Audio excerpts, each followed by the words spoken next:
কাঁঠালের বীজ দিয়ে আজকে আমি ধোকা বানাবো। কাঁঠালের বীজ দিয়ে তো আমরা ভর্তাটা তো অনেক কিছু খাই, পাঁচমিশালি সবজিতে খাই, ডালে খাই, যাই হোক আজকে আমি এটাকে ধোকা বানাবো। এটা আমি একটা রেসিপি বানাচ্ছি। তো যাই হোক, কাঁঠালের বীজগুলো ছুলে নিয়েছি। দেখো অনেক কাঁঠালের বীজই, অর্ধেকটা নিয়েছি। এবার ভালো করে ছুলে জলের মধ্যে ভিজিয়ে রেখেছিলাম, নাহলে কালো কষটা থেকে যায়, কষটা পুরো ভিজিয়ে রাখলে উঠে যায়। তো যাই হোক, মিক্সার জারেতে নিয়ে নিয়েছি। এবার আদা, কাঁচা লঙ্কা আর একটু পরিমাণ মতন জল দিয়ে ভালো করে মিহি করে একটা পেস্ট করে নেব। আর একটু নুন দিয়ে দিলাম।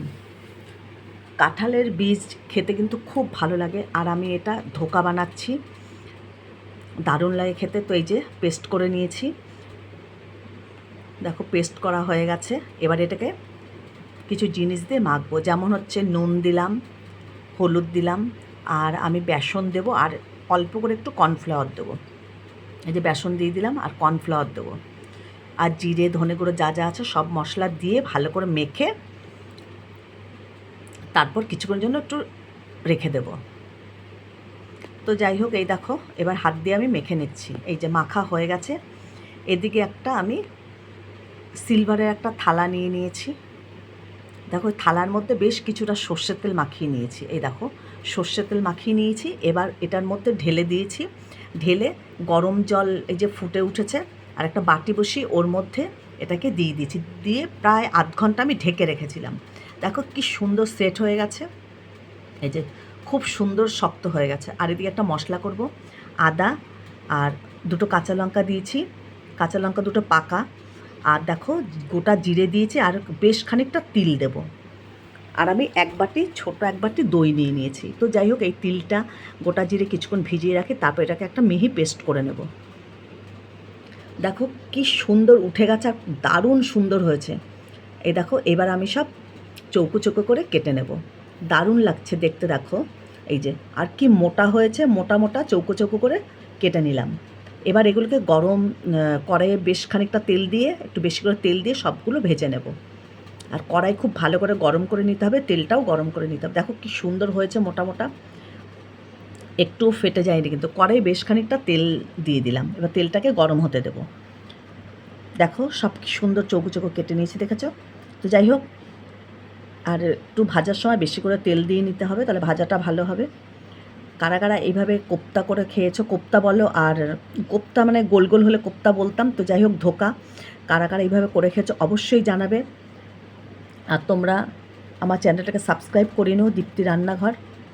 এ দেখো একটু লাল লাল করে ভেজে তুলছি, এক পিঠ ভাজা গেছে, আরেক পিঠ উল্টে দিচ্ছি। এগুলোকে তুলে নিলাম। এবার বাকিগুলো এইভাবে ভেজে নিচ্ছি লাল লাল করে, আর দারুণ সুন্দর সফট হয়েছে। দেখো সব কোপ্তাগুলো ভেজে নিয়েছি, কোপ্তাই বলো আর ধোকাই বলো, সব ভেজে নিয়েছি। ওই কড়াইয়ের মধ্যে গোটা জিরে আর একটা শুকনো লঙ্কা ফাটিয়ে দিয়ে দিলাম। আর একটু এর মধ্যে আমার তেল দিতে হবে। এবার নিরামিষ তরকারি করবো, এটা একটু আমি হিং দিয়ে দিলাম। নিরামিষ তরকারিতে হিং দিলে কিন্তু দারুণ লাগে, আর গন্ধটাও খুব সুন্দর হয়। যাই হোক, একটু হিংটা দিয়ে দিলাম। হিংটা যেন পুড়ে না যায়, গ্যাস একদম কমিয়ে নিয়েছি। এবার যে জিরে আদা তিল যে মশলাটা করে রেখেছি সেইটা দিয়ে দিলাম। এটা আবার খুব ভালো করে কষিয়ে নেব। কড়াইটা একটু গ্যাসটা একটু মিডিয়ামে রেখে দিয়েছি, এই যে দিয়ে এবার ভালো করে এটাকে কষিয়ে নেব। পরিমাণ মতন হলুদ আর নুন দিয়ে দেবো।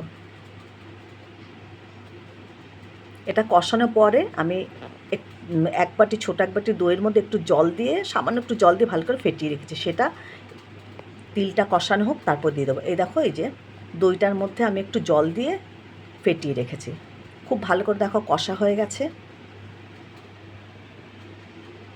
এবার এর মধ্যে আমি ওই এক বাটি দই যে ফেটিয়ে রেখেছি সেটা দিয়ে দেবো। আমি এর মধ্যে কিন্তু আর কোনো মশলা ব্যবহার করব না। আর গরম মশলা আমি এর মধ্যেই দিয়ে দিয়েছিলাম, গোটা গরম মশলা জিরে আদার সঙ্গে তিলের সঙ্গে একসাথে করে নিয়েছি। এবার দিয়ে দিলাম আমি দইটা। দইটা দিয়ে এখন খুব ভালো করে কিন্তু কষাতে হবে। কষাতে কষাতে যখন মশলার গা দিয়ে তেল ছেড়ে আসবে, তারপর আমি এর মধ্যে পরিমাণ মতন জল দিয়ে ফোটাতে থাকবো। তো দেখো আবার একটু জল দিয়ে দিলাম।